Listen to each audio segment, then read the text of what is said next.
Olá, galerinha do YouTube. Eu vou falar um pouquinho sobre o Rei Leão, a nova investida em live action da Disney. É o terceiro filme desse ano, que é uma adaptação de um desenho clássico da Disney. No caso, antes a gente teve Aladdin e Dumbo, né?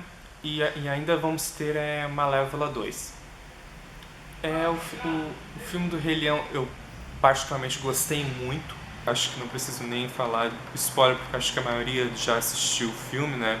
Pra quem não lembra, assim, o filme praticamente conta a história do amadurecimento do Simba para se tornar o rei, assim como a tentativa do tio dele de querer se tornar rei onde eles vivem na África.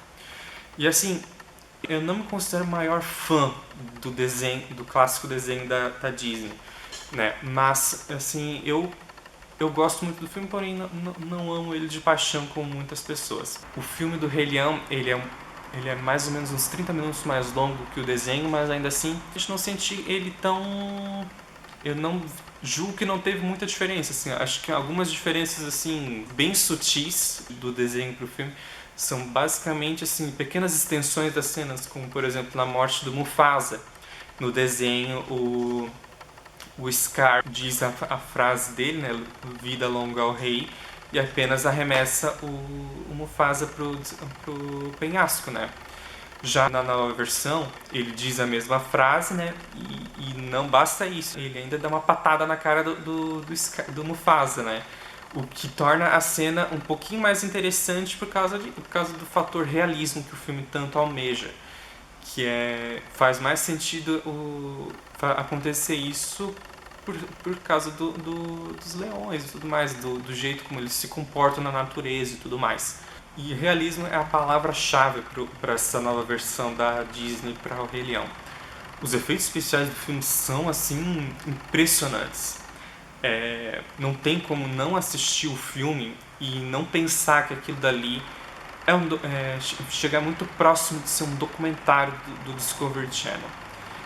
É impressionante mesmo, justamente por causa... É uma tecnologia que eles já utilizaram recentemente em Mowgli, o Menino Lobo, que quem dirigiu aquele filme também é o Jon Favreau, que dirige agora esse O Rei Leão. E ele usa a tecnologia assim, de uma maneira assim, não tem como não se impressionar. Se Mowgli já impressionava, aqui assim supera toda e qualquer expectativa que a gente tinha em relação aos efeitos especiais. Provavelmente vai ser o filme que vai vencer o Oscar de melhores efeitos especiais no ano que vem. Não sei se ele poderá ser indicado, já que, bom, ele não tem personagens humanos na história, então ele se caracteriza como uma animação. Então vai depender da Disney, mas provavelmente o Oscar de efeitos especiais vai ser de O Rei Leão. Se não for o caso, esse ponto do tribunal ainda é muito cedo para dizer qual vai ser o vencedor, né? Mas eu apostaria em Alita, Anjo de Combate, para vencer, já que eu particularmente achei que os efeitos especiais de Alita foram os melhores do ano. Que, tirando o Rei Leão, assim, o Rei Leão é impressionante, assim, o uso da técnica no filme. Ele segue fielmente a história do original. Só a primeira cena do filme, quando toca Circle of Life, o Ciclo Sem Fim, na versão dublada, é impressionante, assim, a cena, assim, tudo, assim, é muito bonito. Não tem como não se emocionar nessa cena, salvo a nostalgia do público, assim, mas é uma cena muito perfeita. E, assim, tu percebe, assim, como os animais são tão expressíveis quanto possível, assim, dentro dos limites da realidade, né? Afinal, como muita gente comentou, né, os leões basicamente não são meio difíceis de expressar assim, num filme, né? Já que a animação, foi uma animação tradicional, à mão, como nos bons tempos de antigamente, né? Que se permitia maior uso de fantasia, de expressões mais cartunescas ou exageradas, né? Já o filme não, ele é bem fiel à realidade que ele apresenta, assim, e de uma maneira assim que como eu falei, parece que a gente está assistindo um documentário, assim, é impressionante, assim, o feito técnico que a Disney fez com o Rei Leão. Assim, diria que só pela questão visual já compensa assistir o filme, até mesmo é a existência do filme ser digna. Assim. Muita gente diz que o filme não precisava de um live action, mas somente para ver a qualidade dos efeitos especiais assim, já praticamente valeu a pena. E esse é um dos filmes que eu indico para assistir na versão 3D, assim, já que não basta só os efeitos especiais serem muito realistas, assim, tu viaja nos cenários do filme. E realmente tu se encanta assim, com os efeitos especiais do filme.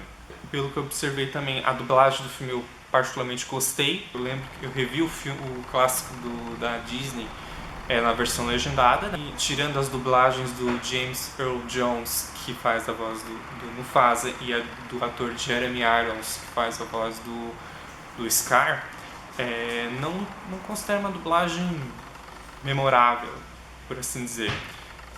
Já a da versão nova tem muitos nomes de responsa, a gente vê lá, tem o Donald Glover, que vocês devem conhecer como o Childish Gambino, da música This Is America.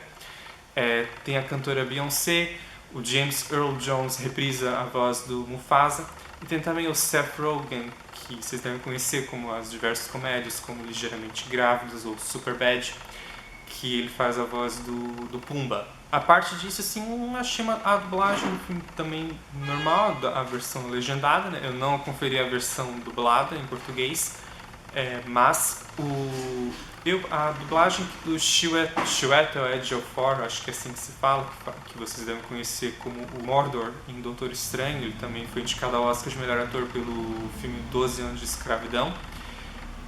Eu gostei bastante da dublagem dele por ficar muito inferior ao trabalho do Jeremy Irons na versão original, que realmente sim, é espetacular. Só vejam a cena que ele diz Long live the King. É impressionante, arrepia até a cena por causa da entrega que o Jeremy Irons dá pro papel. Já na versão do Chiwetel não ficou tão bom assim. Mas assim, o que vale assim, é o ator, ele faz um bom trabalho, mas fica abaixo do Jeremy Irons. A trilha sonora, para quem não sabe, é assinada pelo Hans Zimmer, que vocês hoje babam o ovo em cima dele por causa dos muitos filmes que ele trabalhou com Christopher Nolan, como a trilogia Batman, O Cavaleiro das Trevas, né? Interestelar, que é uma trilha sonora fantástica mesmo, Dunkirk. E também ele trabalhou esse ano em X-Men, Fênix Negra. Para quem não sabe, esse trabalho do Hans Zimmer até então foi o único Oscar que ele ganhou até hoje, foi por O Rei Leão, pela sua trilha sonora na época. É bacana ver um dos trabalhos que ele não tenta aparecer demais, sabe? Esse é um problema que eu diria que o Hans Zimmer tem, que ele compõe 500 composições e ele coloca música demais nos filmes dele. Se, por exemplo, Dunkirk funciona bem, Interestelar também funciona direito, mas, assim, em X-Men Fênix Negra, assim, eu não gostei tanto. Tem boas composições, claro, mas é o mesmo problema que ele tem também em Batman vs Superman. Uma trilha sonora barulhenta pra caramba, muito alta, e assim, que quer aparecer demais, mais que o próprio filme. Então isso é um problema que o Hans Zimmer costuma ter. Mas aqui em Rei Leão ele atualiza algumas composições da trilha sonora original, o que é bacana, mas ele está mais contido nessa trilha sonora. Nesse caso é até bom e até o correto que ele faz no filme, que é não botar muito, assim, mostrar que tem um compositor ali. Assim, a música tem que complementar o filme, não precisa a música fazer mais pelo filme. Enfim, o Rei Leão, eu gostei muito do filme do Rei Leão, achei surpreendentemente consegue funcionar por conta própria, né? Ainda mais quando tem o peso do clássico da Disney de 94, que é tão querido pelas pessoas. Ainda assim, apesar de o filme seguir basicamente a estrutura do original, seguir tudo fielmente, assim, é impressionante que o filme, pelo menos pra mim, que o filme não ficou chato ou decepcionante, assim, por ser igual. Assim, como eu falei, ele tem seus complementos, assim, mas a história de O Rei Leão é tão boa que isso acaba assim sendo relevado no final das contas, né? Eu diria que eu vi muita gente comentando que o filme uma nostalgia incrível, maravilhosa e tudo mais, o filme do Rei Leão, né? Eu tô achando que as pessoas estão deixando o fator nostalgia do filme falar muito mais alto que a qualidade dele. Porque eu imagino, é meio óbvio assim que a maioria quem tá indo ver o Rei Leão hoje é a geração, tanto a minha que assistiu o filme na fita VHS verde, né? Ou então os pais, os adultos já da época, que hoje procuram na nostalgia do filme rever essa nova versão. E também, claro, a questão de que os pais estão levando os filhos hoje para assistir a nova versão de um filme que para eles foi não só um sucesso, mas assim, foi um filme marcante na vida de muita gente. É exatamente isso, assim, as pessoas acabam tirando o fator, a qualidade do filme, né, em prol da nostalgia que sentem durante o filme. O que eu particularmente assim, achei que um filme não pode sobreviver pela nostalgia que ele provoca, né? O filme tem que ser muito mais do que isso. Afinal, o jogador número 1 usa de pequenos aspectos da nossa nostalgia, ao usar pequenos elementos assim dos easter eggs, por assim dizer, do filme, para mover a história. E não, Rei Leão, Aladdin, Dumbo, alguns desses aí que seguem à risca o desenho original, eles dependem mais disso daí. Dependem mais da percepção. E se for uma pessoa que não gosta de alguns dessas animações que eu citei, provavelmente ela não vai gostar do filme e vai dizer que o filme é fraco, coisa assim. Mas um filme deve funcionar por si próprio. E eu acredito que seja isso. Acho que é isso aí. Se vocês quiserem comentar, fazer algum feedback aqui nos comentários, fiquem à vontade. E é isso, assim. Provavelmente o próximo vídeo será com Velozes e Furiosos, que vai ser agora, que não vai ter o Vin Diesel e companhia, sim, com o Dwayne Johnson e o Jason Statham. E provavelmente no começo de agosto deve ser um vídeo novo, se tudo der certo. E é isso, se vocês quiserem fazer um feedback, pode fazer nos comentários e façam os 3 Cs, curta, comente, compartilha e se quiserem assine o canal.